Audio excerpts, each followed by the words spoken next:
అశోక్ చెప్పండి, కోర్టు ఆదేశాలు జారీ చేసిన తర్వాత కూడా సిట్ అలాంటి హడావిడి చేయడాన్ని ఏ విధంగా చూడాలి?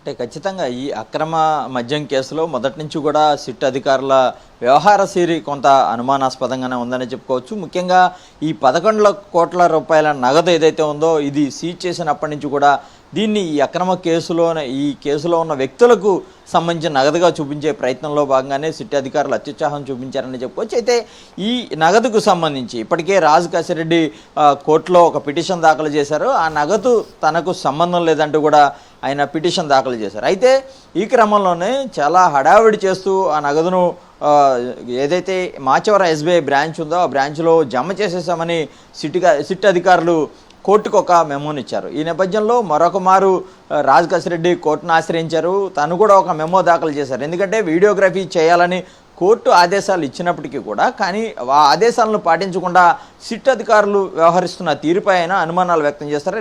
ఈ నేపథ్యంలో ఏసీబీ కోర్టు కొన్ని కీలక ఆదేశాలు అయితే కూడా ఇచ్చిన పరిస్థితి కనబడుతుంది. ఏదైతే అక్రమ మద్యం కేసులో స్వాధీనం చేసుకున్నామని చెప్తున్న 11 కోట్ల రూపాయలు ఏవైతున్నాయో వాటికి సంబంధించి వాటిని ఇతర నగదుతో కలపొద్దంటూ కూడా ఒక స్పష్టమైన ఆదేశాలు జారీ చేశారు. అదే సమయంలో బ్యాంకులో జమ చేసే ముందు ఈ నగదు ప్రతి నోటును కూడా ఆ నోటు సీరియల్ నెంబర్ని నమోదు చేసుకోవాలని చాలా స్పష్టమైన ఆదేశాలు ఇచ్చింది. ఒకవేళ కోర్టు ఆదేశాలు వచ్చే ముందే బ్యాంకులో కనుక జమ చేసినట్టుంటే కనుక దానికి సంబంధించి ఒక డీటెయిల్డ్ పంచనామా చేసి దానికి సంబంధించిన రిపోర్ట్ను ఏసీబీ కోర్టు ముందు ఉంచాలని సిట్ అధికారులకు ఆదేశాలు ఇచ్చారు.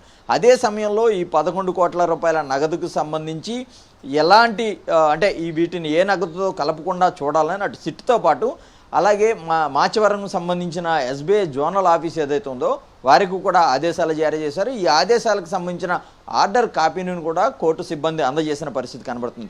అయితే ఇప్పటికీ అనేక అనుమానాలు దీని మీద ఏదైతే రాజ్ కాశిరెడ్డికి సంబంధించిన న్యాయవాదులు చెప్తున్న పరిస్థితి కనబడుతుంది. ఎందుకంటే నగదు స్వాధీనం చేసుకున్న దానికి సంబంధించిన తర్వాత ఈ నగదుకు సంబంధించి ఆర్బీఐ కూడా ఒక లేఖ రాసిన పరిస్థితి కనబడుతుంది. ఎందుకంటే జూన్ 2024 తర్వాత నోట్ల కింద వీటిని అన్నింటిలో కూడా చూస్తున్నాము. కాబట్టి ప్రతి నోటుకు సంబంధించిన సీరియల్ నెంబర్ని నమోదు చేయాలని వారు డిమాండ్ చేస్తున్న పరిస్థితి కనబడుతుంది.